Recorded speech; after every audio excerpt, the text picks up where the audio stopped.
Yesu nashimwe. Haleluya. Tubanje gushima Imana y'amahoro yatugejeje iki gihe.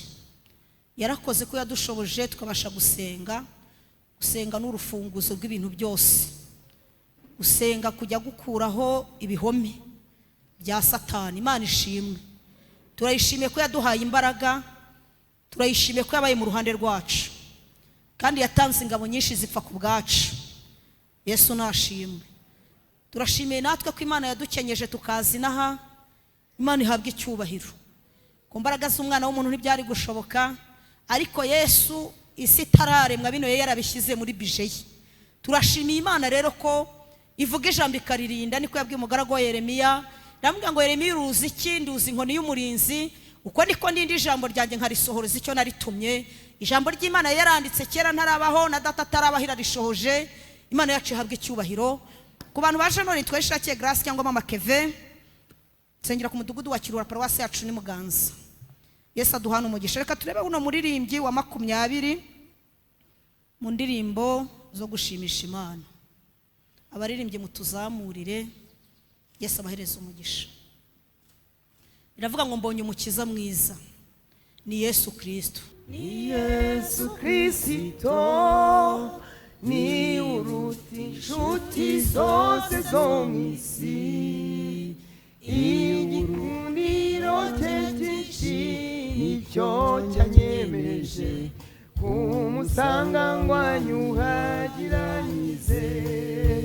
Anyurura mbabaye, ankiza amakuba, amaganya yanjye yanyakira. Yaka nk'inyenyeri iteka n'uw'igikundiro, ni uruta inshuti zose zo mw'isi. Anyura mbabaye, ankiza amakuba, amaganya yanjye yanyakira. Yaka nk'inyenyeri iteka n'uw'igikundiro, ni uruta inshuti zose zo mw'isi. Anyurura mbabaye, ankiza amakuba, amaganya yanjye yanyakira. Yaka nk'inyenyeri iteka n'uw'igikundiro, ni uruta inshuti zose zo mw'isi. Intimba zanjye zose yarazikoreye, uko agerageza ndinda wa mubi. Ibyanwaza by'igitugu yarabimatuye, n'igihome cyanjye cyanishamo. Naterwa na Satani, ngahanwa n'inshuti. Yesu azantabara ngeze mw'ijuru. Yaka nk'inyenyeri iteka n'uw'igikundiro, ni uruta inshuti zose zo mw'isi. Anyurura mbabaye, ankiza amakuba, amaganya yanjye yanyakira. Yaka nk'inyenyeri iteka n'uw'igikundiro, ni uruta inshuti zose zo mw'isi. Anyurura mbabaye, ankiza amakuba, amaganya yanjye yanyakira.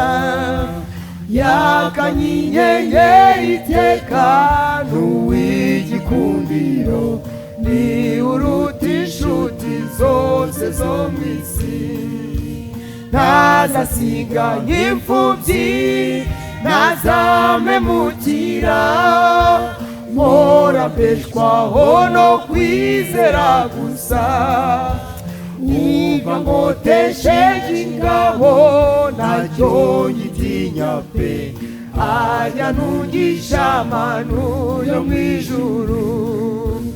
cyamumbura wa munsi nzagera mu ijuru, nzanezerwa nimureba mu maso yakanye inyenyeri iteka n'uw'igikundiro, ni uruta inshuti zose zo mu isi. Anyurura mbabaye ankiza amakuba, amaganya yanjye yanyakira, yakanye inyenyeri iteka n'uw'igikundiro, ni uruta inshuti zose zo mu isi. Anyurura mbabaye ankiza amakuba, amaganya yanjye yanyakira, yakanye inyenyeri iteka n'uw'igikundiro, ni uruta inshuti zose zo mu isi.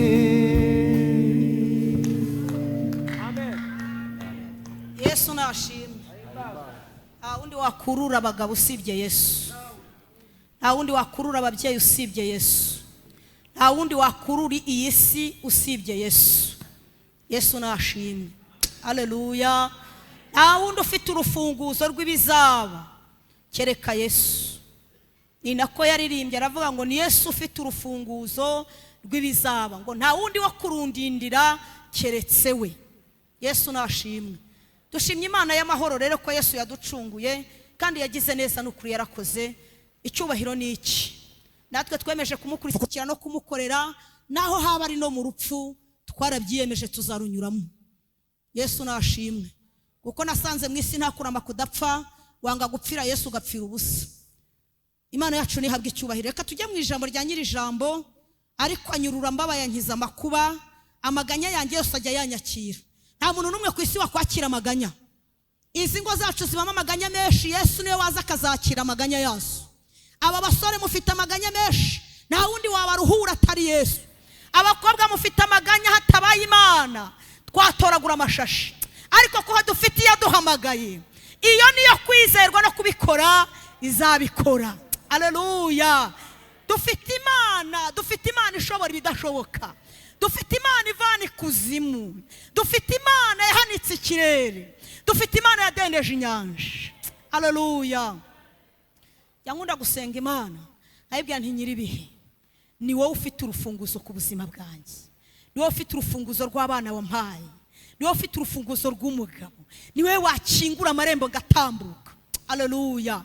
Satani uri mu isi ntabwo agukundiye gutambuka, afite ubukorya, afite ubushobozi, afite ubucenga, ariko yaduhamagaye niyo kwizerwa. Mugira ibyiringiro byo kuzabona Imana naho bikomeye, nubwo nta nzira mubona. Muri ngero bivuga ngo ariko iyi nzira itagaragara, ngo hakaba no mukabwibwe, haravuga ngo jyewe Yesu ndi kumwe namwe, ntimugire ubwoba, dufite umurinzi, dufite idushoreye. Yesu nashimwe. Iyo atangije umurimo muri twe niyo kwizerwa. Iyahamagaye ishanga, igahamagara abakomeye n'aboroheje, ntugire ngo ni nyamaboko magufi. Ni Imana yanditse mu itangiriro, ni nayo yanditse mu byahishuwe. Bivuze ngo uko yari iri kera n'uyu munsi ni kwikiri. Yesu nashimwe. Reka tujye mu Kuva, ibice byaho ni 14. Wa muyobozi wacu nadusomere mu Kuva, igitabo cyo Kuva ibice 14, ahere ku murongo wa mbere hanangereze kuri 3. Reka dusome mu izina rya Yesu. Abisirayeli bambuka inyanja itukura nko ku butaka, abanyegiputa bagerageje kubakurikira bararengerwa. Uwiteka abwira Mose ati, bwira Abisirayeli basubire inyuma, babambe amahema imbere y'Ipihahiroti, hagati y'Imigidori n'inyanja, imbere y'Ibarisefoni. Uti, imbere y'aho hantu abe ariho mubamba amahema iruhande rw'inyanja. Farawo azavuga Abisirayeli ati, bahabiye mu gihugu, ubutayu burabakingiranye, nanjye ndanangira umutima wa Farawo abakurikire. Avuka ufate 13 ungereze kuri 17 cyangwa ese 16. 13 haratubwiye ngo Mose asubiza abantu ati mwitinya mwihagararire gusa mureba agakiza Uwiteka ari bubazanire uyu munsi, kuko abanyegiputa mwabonye uyu munsi mutazongera kubabona ukundi. Uwiteka ari bubarwanirire namwe mwicecekere. Uwiteka abaza Mose ati niki gitumye untakira? Bwira Abisirayeli bakomeze bagende. Haleluya. Nawe umanike inkoni yawe, urambura ukuboko hejuru y'inyanja uyigabanye, Abisirayeli bace mu nyanja hagati nko ku butaka. Nanjye ndanangira imitima y'abanyegiputa bajyemo babakurikire, mbone kwihesha icyubahiro kuri Farawo no ku ngabo ze zose no ku magare ye no ku bahetswe n'amafarashi be. Amen. Yesu aguhereza umugisha. Iki gihe cyari igihe cy'Abisiraheli, bari bamaze imyaka myinshi mu gihugu cy'ubunyage, imyaka ngira ngo 430 ngire ngo niyo bari bamaze muri icyo gihugu. Ariko Imana ibashakira umuvunyi witwa Mose. Aravuga Mose, Imana iramuhamagara ko yamuhamagaye murakuzi, kugeza igihe agiye kuragira intama za sebukwe Tiro. Imana itwika igihuru iramubwira ngo ntupfe kucyegera, banza ukweture inkweto zawe kuko hari ahera hanjye. Aha hera ntabwo ari ugupfa kuhahagarara, ni ukubanza ugakwetura inkweto kuko iyi Imana dukorera iteye ubwoba. Hano bahahagaraga babaziritse ibiziriko kugira ngo nihagira ikibaba bakurure cyangwa bakabashyiraho amayugi, yakumva ari muzima akanyeganyeza abo hanze bakabimenya. Iyi Mana no kuyikorera muyitinya kandi muyubaha duhinda umushyitsi. Ntabwo imenyerwa, nta nubwo ivogerwa, ntikangwa n'ibigango, ntikangwa n'amafaranga, ntikangwa na diplome, ntikangwa n'amataye, ntikangwa n'amataje. Mu bumana bwayihetse ubumana. Yesu nashimwe. Mose iramubwira ngo kwetura inkweto kuko ndenda kudugutuma mu gihugu cya Egiputa, ugenda unkurire y'Abisiraheli kandi ugenda umbwirire Farawo ngo nitwa ndiho. Iyi Mana tuvuga yitwa ndiho kandi izahoraho. Haleluya. Mose kwetura inkweto, Imana iramutuma, irangije iramubwira, arayibwira ati ni ikihe kimenyetso umpaye? Iramubwira ngo shira ikiganza cyawe mu gituza. Agishyizemo kivamo ari ibibembe. Iramubwira ngo gisubizemo kiza ari kizima. Iramubwira ngo rambura n'iyo nkoni ihinduka inzoka, mu kanya arayiterura. Yesu nashimwe. Ndi kuvuga mu nshamake kugira ngo iminota yanjye idashira, ihangane. Yesu nashimwe. Imana ikomeza gukomeza Mose, Imana ikomeza kumwambika imbaraga. Mose aragenda kuri ubwoko bwa Isiraheli mu gihugu cya Egiputa, ariko Farawo ntiyabyumva kuko yaraza amaboko y'Abisiraheli ko yaramufitiye iki? Umumaro. Abisiraheli bari bafite umumaro. Biragusaba nawe muri iki gihe kuba umwisiraheli nyakuri kandi ukagira umumaro mu gihe gisa nk'iki ngiki. Yesu nashimwe.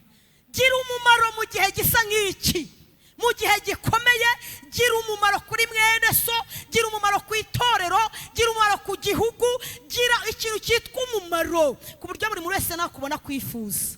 Yesu nashimwe. Maze Farawo yanze kurekura ubwoko bw'Imana kuko Imana itamenyerwa. Iramubwira ngo nitwa ndiho, nzaza mu bumana bwanjye, nzakwereka amaboko yanjye. Ubundi isuzuguye iyi Imana yacu imanuka mu mbaraga zayo, ikamanuka mu maboko yayo, igiraho ikora ku nyonga y'itako, byose bigaca bugufi. Yesu nashimwe.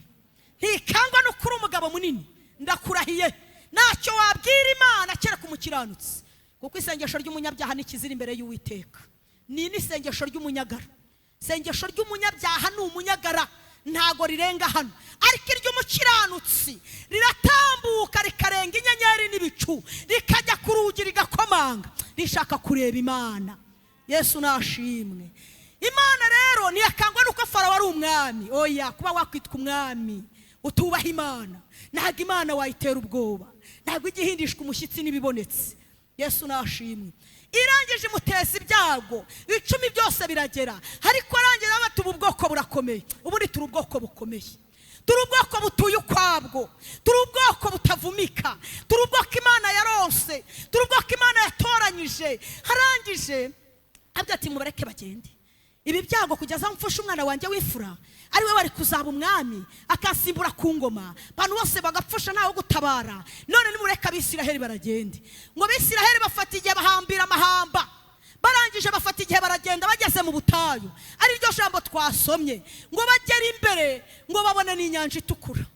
Imana yari ifite ubushobozi bwo kubacisha ahantu heza, ariko yerekanaga imbaraga zayo.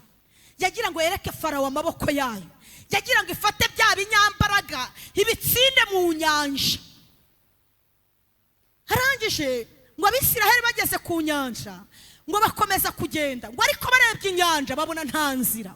Barebye inyuma basanga Farawo arabakurikiye, barebye hino no hirya basanga ni imisozi. Barangije bahindukirana Mose, baramubwira ngo Mose, niki gitumye dukuye mu gihugu cya Egiputa? Ese nampfa zabagayo? Kuba waravuye kwa Satani ukabuhuye n'ikigeragezo nicyo gituma uvuye ku Mana? Nicyo gitumye utatiye igihango? Imana yaguhamagaye ikagukurepfira kwa Makire mwene Miyeri, hamwe utagiraga ijambo, hamwe hahandi nawuzi, Imana ikagukiza indwara zimeze gutyo. None iki kimwe nicyo kikunaniye, gitumye ujya mu bapfumu ugasinda ugasambana ukica ukabindyarya n'indyamirizi. Njya nkunda kubwira abantu ngo nubwo tuba duhagaze mujye muca ingeso muce na kamere, kuko icyo ni ikintu cyagutambika imbere y'Imana bigatuma utabona ururembo. Icyo nicyo gitumye wibagirwa Imana. Imana yagukuye iriya. Ngo Abisiraheli batakambira Mose, baramuhindukirana. Mose nawe aragenda asanga Imana. Imana iramubwira ngo asubire inyuma ho gatoya. Haleluya. Ubu natwe twavuye i Kigali tuje gusubira inyuma ho gato, hari amakuru tuje gutara hano. Haleluya. Ahubwo mwitonde tutayajyana mugasigara ntayo mufite. Yesu nashimwe. Burya iyo umuntu yaje kurahura urebye nabo umuriro mwinshi wawe utavumbika ngo ukomere, abarahuzi bakarahura, wowe ugasigara nta muriro usigaranye. Yesu nashimwe. Bivuze ngo namwe nimuvumbike, nitumara kuvumbika namwe muvumbitse bigahura, tuzabona ururembo. Yesu nashimwe. Ngo noneho Mose yigiye hirya ho gato atakambira Imana. Imana iramubwira ngo igira inyuma ho gato, umva ugangika amahema hagati y'Imigidoni, ahasigaye nanjye ndi Uwiteka. Farawo nawe ndamunangira umutima, niyagize avuga ko ubutayu bwabaheranye. Yesu nashimwe. Ngo Farawo abonye Abisiraheli bahatinze, ngo aravuga ngo ubutayu bwarabaheranye, ngo ubutayu bwarabamize. Harimo abagenda bona tugenda bakavuga ngo turabasazi, ngo ubutayu bwaratumiranye, ngo bariya ngo icyabona ukwirirwa bagenda birukanka imisozi, ngo mbese inyungu bakuyemo niyihe? Dore inyungu tuzakuramo kandi bagasigara babaza umunsi Imana yadutaye amababa tukogoga ikirere dutaha Kanani, bazasigara babaza ati ba bandi basengaga nibo bagiye. Yesu nashimwe. Ngo ubutayu bwarabaheranye, ngo babuze inzira banyuramo. None reka amagurutse ingabo n'amafarashi ngende njya kubatsinda muri wa butayu, cyangwa se mbagarure bongere babimbata zanjye. Ariko ntabwo turi imbata z'abanyamahanga batigeze bamenya Imana. Imana twakurikiye ni inyembaraga. Iyi Imana twakurikiye ifite ubutware. Iyi Imana twakurikiye ifite igihugu tujyanamo. Yaratubwiye ngo kwa data hari amazu meza, ngo iyaba adahari mba mbibabwiye, ngo ariko nzagaruka mbajyane. Yesu nashimwe. Niba humure ntabwo duteze gusubira inyuma. Inyuma nta cyiza kibayo. Mukaroti yasubiye inyuma ahinduka inkingi y'umunyu, kandi Imana yari imwarushye, yari muteruranye n'umugabo n'abana be bose n'amashyo n'inka. Iramubwira ngo muhaguruka muhunge ngiye gutwika i Sodomu. Ariko akunda ubutunzi, arangije arakebuka areba inyuma. Irinde gusubira inyuma, irinde kureba ubutunzi. Ibi byose bizashira. Hano utuye, hano urusengero ruri, hari undi wahabanje. None yaragiye burundu, ni wowe uhicaye, nta na kimwe yajyanye. Nawe nugenda nanjye ningera ntacyo nzajyana. Tumbira Yesu wenyine niwe gisubizo. Yesu nashimwe. Ngo arangije ngo Mose aragenda atakambira Imana, kuko Farawo yari amaze guhagurutsa ingabo abakurikiye. Atakambira Imana, Imana iramubwira ngo ndi icyo ufite mu ntoki. niki gitumye undirira, niki gitumye utaka kandi ndeba ufite inkoni. Mose ati ni inkoni mfite, hamwe ngo rambika iyo nkoni hejuru y'inyanja. Iyi nkoni ni Yesu, ni ukuboko kw'Imana, niko turi kugenderaho, niko gutuma utambuka biriya, niko gutuma umwanzi atega umutego Yesu akarambikaho ikiganza ugatambuka, niko gutuma wanga guseba kandi igihe cyo guseba cyari kigeze. Uku kuboko kw'Imana ariko gutunza aba bagabo mubona, uku kuboko kw'Imana ariko kuguteraho inyama, uku kuboko kw'Imana ariko gutuma uba umugore, kugatuma uba umusore ukaba umugabo. Uku kuboko kw'Imana niko kwaduhamagaye, uku kuboko kw'Imana Mose akurambika hejuru y'inyanja. Yongije Imana iramubwira ngo kandi ndashaka kwihesha icyubahiro ku Bisiraheli, nk'abambutse nk'abageze i Kanani kandi nkagaruka inyuma nkihesha icyubahiro ku Banyegiputa. Iyi Mana yacu ikunda icyubahiro. Yesu nashimwe. Ngo Imana ngo yiheshe icyubahiro, ngo ariko ngo arangije iramubwira ngo bwira Abisiraheli bakomeze bagende. Ni iki kiduciye intege? Nimukomeze mugende nubwo mwaje kuyoboza inzira, nubwo inzira twabonaga ko ntayihari, ariko nimukomeze mugende. Nimuhumure dufite uburwanyi, nimuhumure dufite Imana, nimuhumure dufite yaduhamagaye, nimuhumure urugendo yararuteguye, nimuhumure muri iyi nzira harimo ibinezeza binezeza umugenzi. Yesu nashimwe. Harimo ibinezeza, ntabwo ari amahwa gusa, amahwa arimo, imifatanga irimo, ariko harimo n'ibinezeza binezeza umugenzi. Ngo barangije ngo Abisiraheli, Mose arambika hejuru y'inyanja, Abisiraheli barambuka. Ngo bageze hakurya Miriyamu araririmba, atangira indirimbo, aravuga ngo ifarashi niwe yari ihetse yabiroshe mu nyanja. Yesu nashimwe. Nja kukubwira ko abagenzi bari bavuye mu gihugu cya Egiputa bashikira Kanani, turi kuva muri iyi si dushikira mu ijuru. Twebwe ntabwo turi kujya muri Kanani yo mu isi, bano bajyaga muri Kanani yo mu isi. Twa turi kuva ino dutaha ibudapfa. Yesu nashimwe. Iki gihugu turi kujyamo ni igihugu cya Emmanuel, ni igihugu Imana yarimbishije, ni igihugu tuzicara ku nyanja y'ibirahure, ni igihugu tuzambikwa imyambaro yera, ni igihugu tuzambikwa amakamba, ni igihugu tuzashira imibabaro. Ngo bazajya muri icyo gihugu bazaba bambaye imyenda yera, ngo kandi bameseye ibishura byabo mu maraso y'umwana w'intama w'Imana, kugira ngo bemererwe kwegera igiti cy'ubugingo. Yesu nashimwe. Jambo ryo mu Byahishuwe ibice byaho 3 ku murongo wa 4 harimo ngo abantu bazagendana na Yesu n'abantu babikwiriye. Kuri 4 neza akavuga ngo hari bace b'Isarudi batigeze banduza imyenda yabo, ngo abo nibo bazagendana na Yesu kuko ari bo babikwiriye. Kenyera kigabo, muri iyi nzira igoye Yesu agufasha ukuboko, muri iyi nzira uruhije Yesu agufasha ukuboko, azakugeza Kanani. Haranira igihugu kuruta guharanira ubutunzi bwo mu isi, nubwo ari byiza ko tubutunga kuko nabwo butugirira umumaro, ariko ikiruta ibyo byose.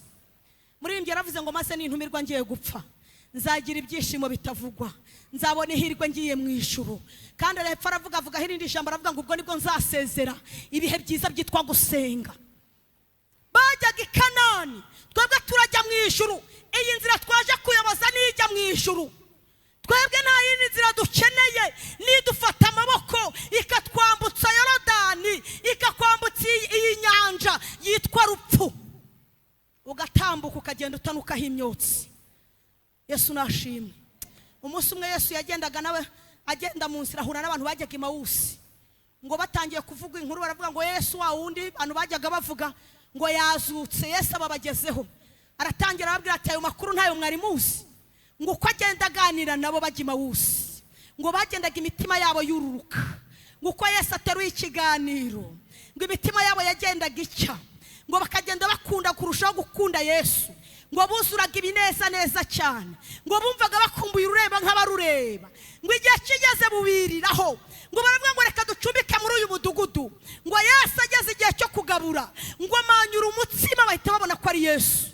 Ngo Yesu abavamo, ngo arangije arigendera. Ngo nabo bahita bajya i Yerusalemu bajya kubwira abigishwa ati Yesu yazutse, twebwe twari turi kumwe nawe. Haleluya. Nimukomere ku Mana yanyu, Yesu azabagirira neza. Imana yadukuye kure, yaradutoraguye, yarantoraguye. narindi kure hirya iyo ngiyo, ariko Yesu angirira neza. Iyi Mana nta njya nkunda kubwira abantu ngo nta mpigi n'imwe ihiga Imana. Upfa kuba washatse Imana wambaye gukiranuka. Nta mpigi ihiga Imana naho umurozi yaroga te. Dufite Imana irutabarusi. Yenturanye n'umuntu ugendera umva agendera mu mbwa bikemera, agendera mu ipusi bigakunda. Misi yashize yagiye kundogesha, bavuga mpite soza, agiye kundogesha asanga ijuru ryaraye risuye. Yesu aransanga aransura, mbona umudayimoni araje anteye inkota mu gatuza. Ngiye kubona mbona wa mudayimoni avuyemo wa mugabo. Marayika w'Imana arazayifatiraho, arangije aravuga abwira umugabo wanjye, aramubwira ngo nzakwica umugore kugira ngo ukunde ubabare. Ngewe nahise ngenda njya gusenga, nirirwa mu mazi uhereye saa 2 kugeza saa 11. Ikintu cyanteye ubwoba niko nawe yarahise ajya kuraguza, ajya gupfumaguza ibyo bipfumu bye. Ariko reka mbabwire, gusenga no gushishikara, gushaka Imana no kwiyambura ubute n'ubunebwe, ugashaka Imana n'imbaraga zawe zose. Naragiye mu mazi mpamagara Imana. Umva intambara yabaye ndino, najya mbona kuntu ibisasu bihurira mu kirere. Nari umwana mutoya, nabaga i Kigali. None igisasu cyahura n'ikindi nkabona kirapfubye hejuru gicumbye umwotsi. Nkabaza abantu twari turi kumwe, ntese byagenze biti? Ngo buriya n'igisasu gihuye n'ikindi ngo none kirapfubye. Nibu rero nanjye ngiye gusenga isengesho ripfubye imbaraga z'abadayimoni, isengesho ripfubye amahembe, isengesho ripfubye imbaraga z'abapfumu, isengesho ripfubye imbaraga z'abarozi. Nanjye ndarisenga, nohereza ibiruta ibyo yohereza. Ntumbaze uko nabigenje bwo n'ubuhanga bwanjye. Yesu nashimwe. None ikintu cyanteye ubwoba, yaranteje impanuka y'imodoka. Hari umuntu w'Imana we waransengeye, arabimbwira, aransengera pe. Imana nari nibitseho amakuru. Ikintu cyanteye ubwoba niko ya mpanuka yabaye ahandi, iba ku wundi muntu, dushoreranye warapfa, ngewe ndarokoka. Sinakwishimira ibyo ko yapfuye, oya, ahubwo reka mbabwire igitumye mbibabwiye, niko Imana yacu nta migi yihiga. None bishize kabiri araza arambwira ngo Mama Kevin Karame, njye banyita Mama Kevin, mungu wanjye yitwa Kevin mukuru. Arambwira ati Mama Kevin Karame, tuzikomerutse kujya ahantu ngiye kukurogesha nikagira inkuru rero. Hanyuma narangiza ngasanga nawe usohotseyo, ariko burya warambonye ko nanjye nari ndiyo, ntiburya wabonye ko twabisikaniye mu marembo. Ndangije arangije arambwira ati shati burya naranagutinye, nti rero we nuzajya ujyayo ku manywa uzayisanga narayeyo, nti numara y'iminsi 2 uzayisanga namaze iminsi 3. Ubuse ngo hari umurozi wadushikira tumaze iminsi ingana guca imbere y'Imana, kera ko warasenze amasengesho y'umunyabyaha. Ariko ijambo ryatubwiye ngo nuko Uwiteka abwira Mose ngo bwira Abisiraheli bakomeze bagende, nimucike intege nimukomeze mugende. Nubwo ubutayu buhari, nubwo inyanja itukura duhagaze imbere, hari turangaje imbere. Haleluya. Iyo ngiye turangaje imbere, yarangaje imbere Abisiraheli igihe bari babuze manu mu butayu. Barayibwira ngo duhe inyama, duhe tungurusumu n'amadegede. Imana ibashakira inyama, irazibaha kuko bari babikumbuye. Yagiye imbere Karebu na Yesuwa, ibarangaza imbere. Yagiye imbere Yefuta, bene se baramwanze baramutaye, Imana imurangaza imbere. Yefuta yoboza inzira, arangije ahiga umuhigo. Namwe muyoboza inzira, muyihigira n'imihigo munayihigure, kuko igihe cyo guhiga indi kigiye kuzagera. Yesu nashimwe. Dusomye ijambo rivuga ngo nuko Uwiteka abwira Mose ngo nimusubire inyuma ho gatoya, mubamba amahema hagati y'imigidoni. Nanjye Uwiteka ndanagira umutima wa Farawo, ngo Farawo nawe azayihuta aravuga ngo Abisiraheli bahabiye mu butayu, reka mpagurukane ingabo njye kubarwanya. Ariko ntiyarazi Imana ari kurwanya iyo ariyo. Yesu nashimwe. Iyi Imana yacu nta muntu upfa kuyinesha. Iyi Imana yacu irirwanirira, yishakira igitambo, itanga Ethiopia ku bwacu, itanga amahanga, itanga abakomeye, itanga aboroheje, itanga ingabo, Imana yacu itanga ibintu byinshi kugira ngo ikundire okora abantu. Mana data wa twese nyir'ingabo, ufite icyubahiro kandi ufite ubutware, uri umugabo w'ibigango, uri nyakubahwa. Ari igihugu cyiza uri kutujyanamo. Icyo gihugu sigi kino mu isi, kuko ibyaho byose bitunganye, nta magambo ateye isoni abayo, nta n'imfubyi zihakubitirwa, kuko abaho bose bahora baguwe neza. Izina ryawe nirihimbazwe Mwami. Turagushimiye ko hari umudugudu mwiza, kandi bazaturirimbira indirimbo nziza. Tuzambara umwambaro wawe wera, kandi abakunzi b'umusaraba bose amazina yabo yanditswe mu gitabo cy'ubugingo. Ubwo uzahagarara ku bicu mwami, natwe uzatuziyumve, maze tujya mu rurembo Siyoni. Izina ryawe nirihimbazwe. Kenyeza abagabo bakenyera kigabo, kenyeza ababyeyi bakomere, kenyeza abasore bakomere mu izina rya Yesu, kandi bakomeze urugendo. Nubwo inzira irushijeho kuba ndende, ariko harimo n'ibinezeza binezeza umugenzi. Izina ryawe nirihimbazwe. Twambike imbaraga zidasanzwe, duhe gukomera mu buryo bwose, dukomereze amaboko kandi dukomereze uruhanga. Izina ryawe nirihimbazwe. Komeza abashumba badushumbye, komeza itorero, komeza igihugu cy'u Rwanda mu izina rya Yesu, kandi uduhishe mu mababa yawe, uduhishe mu bwihisho bwawe, uduhishe Mesiya muzima mu biganza byawe. Mwanditse bavuga ngo kera bakwiringiraga, abo ngabo bari mu mahoro. Umuntu wese wari ugufite ntabwo yifuzaga undi murengezi, nta wundi mutabazi, nta yindi Mana yahabaye, nta yindi yakoze imirimo, nta yindi yatugize abaturi bo, nta yindi yatuburaniye, nta yindi yatwubakiye, nta yindi yaduhamagaye. Ni wowe Uwiteka. Oh haleluya, Imana nishimwe, icyubahiro kibi cyawe. Ndagushimiye gutanga bugingo, ndagushimiye igiti cy'inganzamarumbu, ndagushimiye bwugama bw'abagusenga, ndagushimiye Uwiteka Imana nyiribihe. Uri umwami w'abami, uri intare yo mu muryango wa Yuda, uri igishyitsi cya Dawidi, uri uwa mbere ukaba n'uw'imperuka, uri Imana y'amahoro, uri Imana iturangaje imbere. Nubwo Farawo avuga ko ubutayu bwaduheranye, ariko dufite Imana. Nubwo twaba dufite ibyago, ariko hari Imana ibiturenza. Nubwo mwami byaba bimeze gutya, dufite Imana yatanze umwana wayo w'ikinege, kugira ngo umwizera wese atarimbuka, ahubwo ahabwe ubugingo buhoraho. Izina ryawe nirihimbazwe. Ndagushimiye muri aya masaha, ngaho ushyirwa hejuru kuko uri umutambyi, ubahwa n'amahanga yose. Abakomeye n'aboroheje bakubahe, ibizima n'abakuru bakubahe. Natwe muri uru rusengero turakubashye, turavuze ngo uruwera, turavuze ngo uruwera, turavuze ngo uruwera.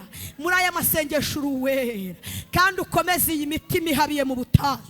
Hari imitima ihabiye mu butayu, nubwo bimeze gutya imitima yikomeze, nubwo bimeze gutya yambika imbaraga, nubwo bimeze gutya yongerera amavuta, nubwo bimeze gutya yongerera amazi y'ubugingo.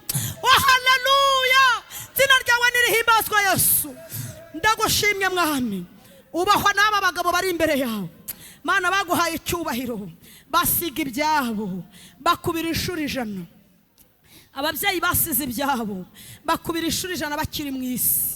Abasore barakubashye, abakobwa barakubaha, bose bakubira inshuro 100. Icyubahiro niwe bagihaye. Izina ryawe nirihimbazwe. Ngo shyirwa hejuru kuko uri gushyirwa hejuru, kandi upfukamirwe n'amahanga yose. Nanjye mbisabye nizeye mu butware bw'uwabambwe rimwe Kristo Yesu.